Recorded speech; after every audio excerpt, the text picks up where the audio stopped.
उदय सामंत आणि शंभूराज देसाई दिल्लीला रवाना झालेत। आत्ताची एक महत्त्वाची घडामोड, उदय सामंत आणि शंभूराज देसाई हे दोघेही दिल्लीला रवाना झालेले आहेत। काय नेमक्या घडामोडी आता दिल्लीत घडतायत, नेमकी ते कुणाची भेट घेणार याचे अपडेट्स थोड्याच वेळात आपल्यापर्यंत पोहोचतील।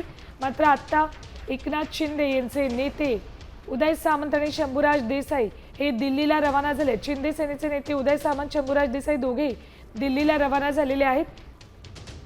काय नेमकं घडतंय महायुती सरकारमध्ये याकडे सगळ्यांचं लक्ष। अपडेट्स घेऊयात आमचे प्रतिनिधी सूरज मसूरकर यांच्याकडून।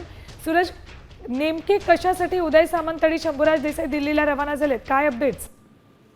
निश्चितपणे थोड्या वेळापूर्वीच दोनही मंत्री जे आहेत ते दिल्लीसाठी रवाना झाल्याची माहिती मिळत आहे। आपण जर का पाहिलं तर आगामी स्थानिक स्वराज्य संस्थेच्या निवडणुका असतील, त्या निवडणुकीला घेऊन कुठेतरी ही राज्यातच खलबतं होत आहेत। आणि याआधी देखील एकनाथ शिंदे हे देखील अधिवेशनाच्या काळामध्ये दिल्लीला जाऊन आले होते आणि आता हे दोन मंत्री यांची दिल्लीवारी, त्यामुळे कुठेतरी राजकीय वर्तुळात चर्चेला उधाण आलेलं आहे। जर का आपण पाहिलं तर एका ठिकाणी राज ठाकरे व उद्धव ठाकरे यांची आगामी स्थानिक संस्थांच्या निवडणुकीमध्ये युती होते की काय अशा चर्चा रंगलेल्या असताना आता हे दोन नेते दिल्लीत गेलेले आहेत। आणि महत्वाचं म्हणजे आता दिल्लीमध्ये नेमके काय खलबतं होतात, काय नेमकं चर्चा होतात आणि कोणत्या बड्या नेत्यांना हे नेते भेटत हे पाहणं आता महत्वाचं ठरलं तरी असलं तरी देखील काही दिवसांपूर्वीच मुख्यमंत्री देवेंद्र फडणवीस हे देखील दिल्लीत गेले होते आणि अशी देखील चर्चा रंगली होती की काही शिवसेनेच्या मंत्र्यांची जे वाचाळवीर मंत्री आहेत त्याची यादी जी आहे ती आम्ही या सगळ्या घडामोडींच्या पार्श्वभूमीवर आता उदय सामंत आणि शंभूराज देसाई नेमका काय निर्णय घेऊन मुंबईत परततात याकडेही लक्ष असेल। धन्यवाद संपूर्ण माहितीसाठी सूरज।